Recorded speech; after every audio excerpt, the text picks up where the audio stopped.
नमस्कार, मैं हूं दीपक और आपको तो पता ही है बीते काफी दिन पहले से करीना कपूर खबरों में आ रही हैं कि वो सीता माता का किरदार निभाने वाली हैं। बाहुबली के जो मेकर्स हैं वो एक फिल्म बना रहे हैं रामायण के ऊपर, जहां सीता मैया का जो किरदार है वो करीना कपूर को देने की बात की गई है। और करीना कपूर ने 12 करोड़ मतलब इतना बड़ा मुंह फाड़ लिया है। देखिए, करीना कपूर इसके रोल के लिए फिट है या नहीं, इसके बारे में तो बात करने की जरूरत है नहीं। ये थोड़ा देख लीजिए करीना कपूर का, ये सिर्फ भूतनी चुड़ैल और या फिर रामायण में अगर इन्हें कैरेक्टर देना ही तो शूर्पणखा का कैरेक्टर दे दो, ये वही कर सकती हैं। देखिए, सबसे पहली बात कि क्या करीना कपूर को यह फिल्म करनी चाहिए, क्या उन्हें इसके बारे में सोचना भी चाहिए? सबसे पहले मेरा जवाब होगा ना। और इससे पहले कि मुझसे पूछा जाए कि भाई सीता जी के किरदार के लिए कौन परफेक्ट होना चाहिए, तो आई थिंक इसके बारे में एक आधा मैंने ट्वीट काफी पहले किए भी हैं जब कुछ बातें चली थी इस बारे में। तो साउथ की एक एक्ट्रेस है जिनका नाम है कीर्ति सुरेश, बहुत ही चार्मिंग है, बहुत ही क्यूट है, इनोसेंट है काफी ज्यादा। और आई थिंक सीता माता के किरदार के लिए जो एक ऐसी छवि चाहिए जो बहुत ही मासूम हो, भोली हो, देखने में प्यारी हो और सबसे बड़ी बात भारतीयता से ओतप्रोत हो और संस्कार और हमारे कल्चर के बारे में जिन्हें अच्छी से जानकारी हो। तो I think Keerthy Suresh is the perfect face and perfect अभिनेत्री जो कि सीता माता के किरदार को पूरी तरह से जस्टिफाई कर सकती हैं अपने लुक से, एक्टिंग से, अदायगी से। और सबसे बड़ी बात, वो उस कल्चर को भी रिप्रेजेंट कर सकती हैं जो कि करीना कपूर बिल्कुल नहीं करती। करीना कपूर सबको पता है कि किस मेंटेलिटी की है और वो बेगम है सैफ अली खान की। Well, yeah, you know what, baby? There was no existence of India before the Britishers came. So what, baby? हमें तो लोगों को चूतिया बनाना है। करीना ने ये बोल दिया। सैफ अली खान खुद जब तानाजी जब फिल्म आई थी, जब आई थिंक बिग बॉस चल रहा था, तो उस समय इस फिल्म के बारे में डिटेल में मैंने बात की नहीं थी। सैफ अली खान ने एक कंट्रोवर्शियल स्टेटमेंट दिया था कि उनके मुताबिक there was no existence of India before the British. Oh well यार, मतलब उनके अकॉर्डिंग इंडिया का कोई एग्जिस्टेंस, अस्तित्व, कोई कॉन्सेप्ट ही नहीं था ब्रिटिशर्स के आने के पहले। कुछ भी ऐसी आइडियोलॉजी और ऐसी विचारधारा को मानने वाले सैफ अली बाबू ब्रिटिशर्स के आने के पहले के कालखंड में बनी फिल्म तानाजी का जो किरदार था, उदय भान का जो उन्होंने किरदार निभाया, उन्होंने एक इंटरव्यू में ये बातें कही थी। पहले आप उनके इंटरव्यू की क्लिप सुन लीजिए, अदरवाइज लोग कहेंगे कि डीएस के कुछ भी बोलते रहते हो। सैफू ने कभी कुछ नहीं बोला।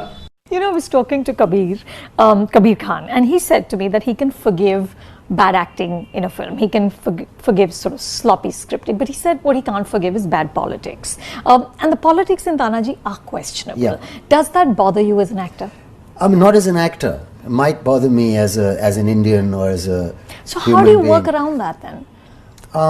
Well, I mean, I mentioned it a couple of times, but I don't think, for some reason, I did not take a stand. I'm not. Maybe I would next time.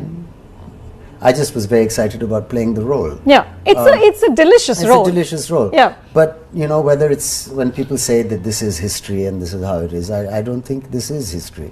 And I'm quite aware of what the history was. Yeah, because you're a history buff. Yeah, and I don't think there was a concept of India till perhaps the British gave it one.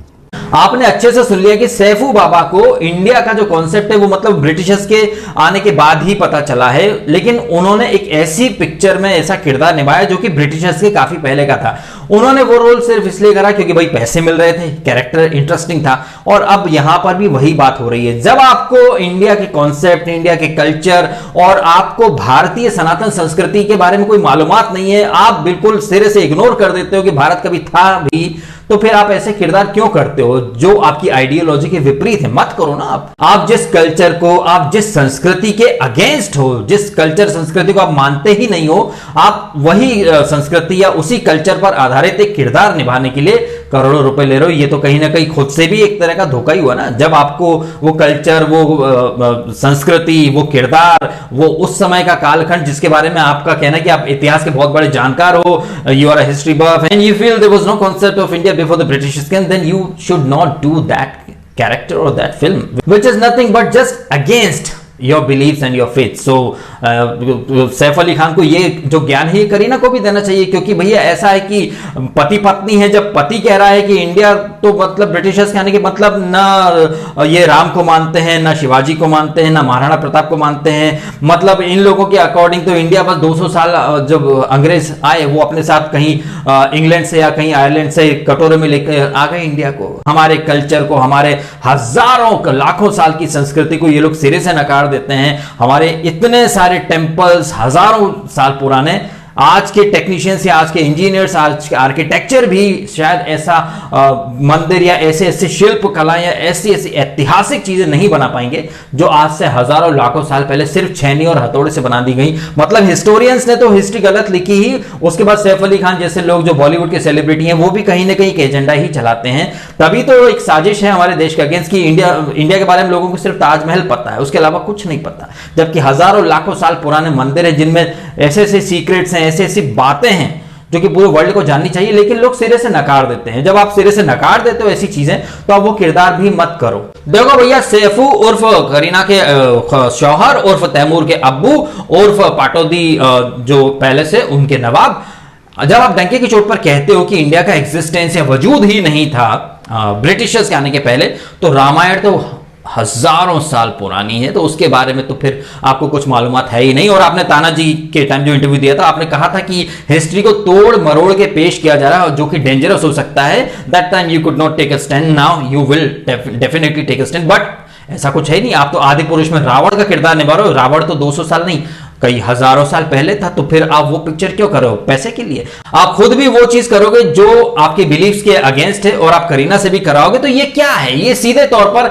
India की public को बेवकूफ बनाना है। आप culture को, हमारी संस्कृति को गालियां भी दोगे और फिर उसी पर आप फिल्म करके करोड़ों रुपए भी कमाओगे। ये तो सीधी सीधी लूटपाट है सर। जैसे पहले गजनी गौरी आके लूटपाट करके सम्राट पृथ्वीराज चौहान के टाइम पर मंदिर वगैरह सब तोड़ ताड़ गए, वैसे ही आप भी ये चीज कर रहे हो कहीं ना कहीं। आपको हमारे जो कल्चर है, संस्कृति है, बिलीफ है, उसे मानना भी नहीं है, बट उसके ऊपर आपको फिल्म भी करनी है। ये तो सरासर गलत है भाई। बाकी एज एन एक्टर आप किसी भी धर्म के हो, किसी भी आपका बैकग्राउंड रहा हो, एज एन एक्टर आपको पूरा अधिकार है किरदार निभाने का। बट जिस सोच पर या जिस आइडियोलॉजी पर आपको यकीन नहीं है, आप वो चीज कैसे एक कन्विक्शन के साथ प्ले कर सकते हो स्क्रीन पर? कहीं ना कहीं आप खुद को भी धोखा दोगे, ऑडियंस को भी धोखा दोगे, जस्ट बिकॉज आप अपने आप को बहुत ब्रिलियंट एक्टर साबित करना चाहते हो, इसलिए आप ऐसी फिल्म करना चाहते हो जो आपके बिलीफ, आपकी आइडियोलॉजी के टोटली अगेंस्ट है। उसके बाद शायद आपको बहुत मिले अच्छे प्रेजेस, अवार्ड की देखा इस बंदे की ये बिलीफ के अगेंस्ट है, बट इसने क्या माइंड ब्लोइंग परफॉर्मेंस दिया है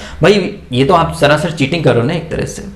कहीं ना कहीं ये किरदार, ये जो रोल होते हैं, ये उस इंसान को दिए जाएं जिन्होंने रामायण पढ़ी हो, जिन्हें रामायण के बारे में पता हो, चौपाई क्या है, दोहे क्या है, कौन सा जो घटनाक्रम कब घटा, मंदोदरी कौन थी, केकई कौन थी, जटायु कौन था, अंगद, नल, नील, सुग्रीव, जामवत, हनुमान, स्वयं भगवान राम हो या उनके पिताजी दशरथ, और जो रघुकुल था उसमें कितने राजा थे, इक्ष्वाकु वंश क्या था, दशरथ महाराज को कौन सा श्राप लगा था, दशरथ के पूर्वज कौन थे, ये सब पता हो तो फिर अच्छा रहता ना। आपको पता तो कुछ है ही नहीं, क्योंकि आपका अकॉर्डिंग तो इंडिया सिर्फ 200-250 साल पहले अंग्रेज लेके आए थे कटोरे के डब्बे में बंद करके। तो कहीं ना कहीं ये जो करीना कपूर या सैफ अली खान खुद एक आदि पुरुष में रावण का किरदार निभाया, वो बिल्कुल जस्टिफाइड नहीं है। मैंने तो जो उस फिल्म के डायरेक्टर उन्होंने टैग करके ट्वीट भी करा था कि भैया ये तो बहुत ज्यादा गलत है, ऐसा नहीं होना चाहिए। और करीना तो कहीं से कहीं तक सीता जी के किरदार के लिए बिल्कुल भी परफेक्ट नहीं है। इनफैक्ट वो शूर्पणखा या फिर लंकिनी या किसी डाकिनी चुड़ैल के किरदार के लिए ज्यादा बेटर है। सीता जी के किरदार के लिए कीर्ति सुरेश बहुत ज्यादा फिट हैं, और भगवान राम का जो आदर्श किरदार है उसके लिए उनकी जैसी एक ऐसा किरदार जो भगवान राम को जी सके पर्दे पर, चेहरे से, एक्सप्रेशन से, बॉडी से, आई थिंक साउथ के महेश बाबू एक बहुत परफेक्ट चॉइस हो सकते हैं। कई लोग ये भी कह सकते हैं कि भगवान राम के किरदार के लिए ऋतिक रोशन परफेक्ट हो सकते हैं, लेकिन ऋतिक रोशन के 2-2 अंगूठे 6 उंगली वाले भगवान राम नहीं। ये तो आशुतोष गोवारिकर ने एक दुबला पतला 6 उंगली वाला अकबर दिखा दिया था, लेकिन भगवान राम के साथ अगर आप एक 6 उंगली वाले एक्टर को खड़ा कर देंगे, तो कि धनुष बाण के काफी सीन है, तो वहां पे 2 अंगूठे दिखेंगे, तो कहीं ना कहीं पूरी तरह फेक रहेगा। तो ऋतिक उस किरदार के लिए मुझे तो फिट नहीं लगते हैं। आपका क्या मानना, कमेंट अवश्य करें। और ये वीडियो अगर आपको अच्छा लगा हो तो लाइक करना, कमेंट करना, शेयर करना और सब्सक्राइब करना DSK टॉक्स। अगर आपने नहीं किया तो आपने समय निकाला, वीडियो देखा, आपका बहुत बहुत धन्यवाद।